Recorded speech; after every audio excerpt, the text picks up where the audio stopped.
but also making sure the customer is emotionally resolved, which is the much more important part.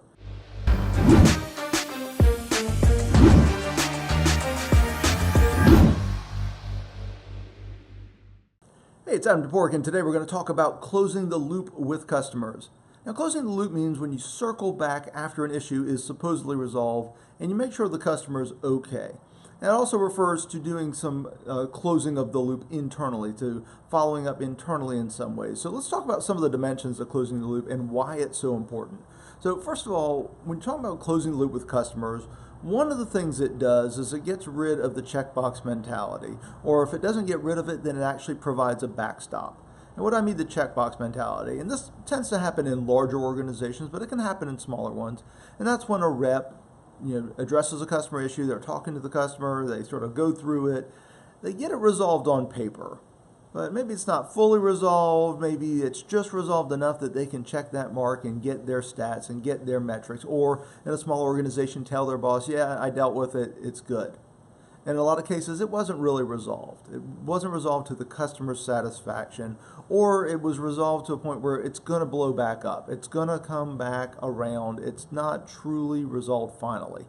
So when you talk about closing the loop, one of the things that closing the loop does, and that means circling back with the customer, that may be a survey, that may be a phone call, it may be a variety of different methods of reaching out to the customer to make sure that they feel the issues resolved themselves.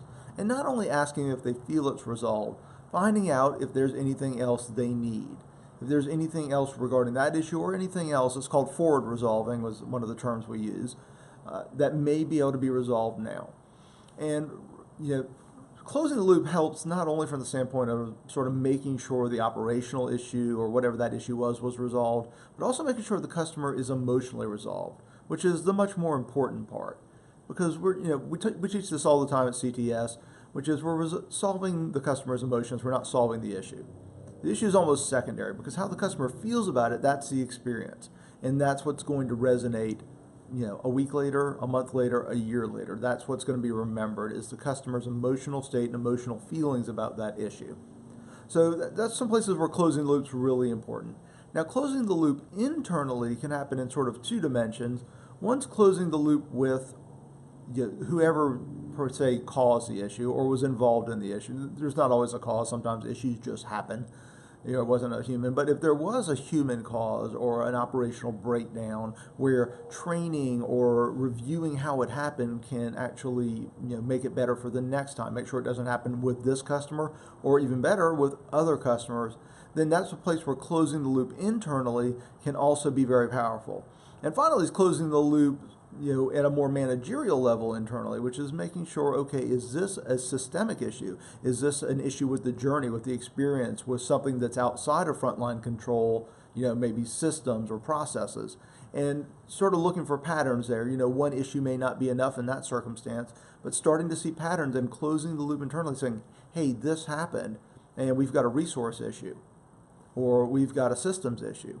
And this keeps happening. So there's closing the loop also at the managerial level, and all of this is very important. So when you think about customer service issues, one, closing the loop with customers is crucial. It is essential.